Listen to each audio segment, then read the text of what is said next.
চলে আসলাম নাগমুখ বাজার স্কুল, সেই শৈশব।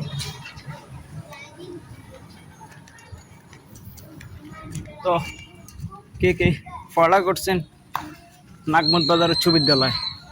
এই যে ভবনটা নতুন হয়েছে, মেঘনা ভবন। তো আমাদের সময় কিন্তু এই ভবনটা ছিল না। এই যে নাগমুখ বাজার স্কুলের এই ভবনটা ছিল না কিন্তু। তো এই ভবনটার নিচতলা ছিল, উপরতলা ছিল না। এই যে উপরতলা এখন করছে। তো আমাদের সময় ছিল এই যে এটাই স্কুল ছিল আগে, সেই এই 6-এর ক্লাস, এই 7, 8। আসলে শৈশবে কে কে পড়ালেখা করছেন নাগমুখ উচ্চ বিদ্যালয়, নাগমুখ হাই স্কুলে? এই যে আমাদের এই পুরনো ভবনগুলা দেখছেন, এই সেই শহীদ মিনার। এখানে কোচিং করানো হইতো সেই সময়। এখানে এই যে এই ভবনটাতে কোচিং করানো হইতো, ছেলেমেয়েরা এখানে থেকে পড়ালেখা করতো। দেখাইতেছি,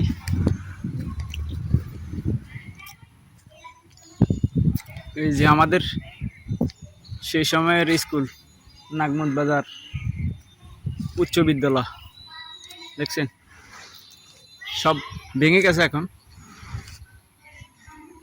এখানে সবাই অনেকে রাত্রেবেলা থেকে পড়ালেখা করতো, এখানে কোচিং সেন্টার এটা। আর যে ঈদগাহ মাঠ, তো 28 তারিখে কোরবানি ঈদ, এখানে ঈদের জামাত আদায় করা হবে। আর এই যে এই ভবনটা নতুন হয়েছে, আর এখানে এই যে দোতলাটা নতুন হয়েছে, নিচতলা কিন্তু ছিল আগে। এই সেই নাগমুখ বাজার হাই স্কুল, কত স্মৃতি এখানে, কত মানুষের।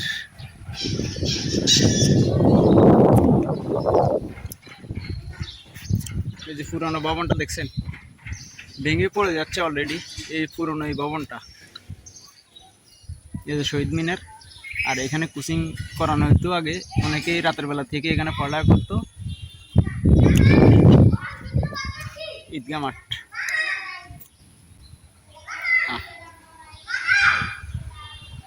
কত স্টুডেন্ট এখানে বিদায় অনুষ্ঠানে কান্নাকাটি করতো সেই সময়। কারণ এই যে এই মাঠে এখানে খেলা হইতো প্রতি বছর। আবার মেট্রিক পরীক্ষার আগে এখানে বিদায় অনুষ্ঠান হইতো। অনেকে কিন্তু এই বিদায় অনুষ্ঠানে এই মাঠে এখানে অনুষ্ঠান হইতো খুব সুন্দরভাবে, এখনও হয় প্রতি বছর।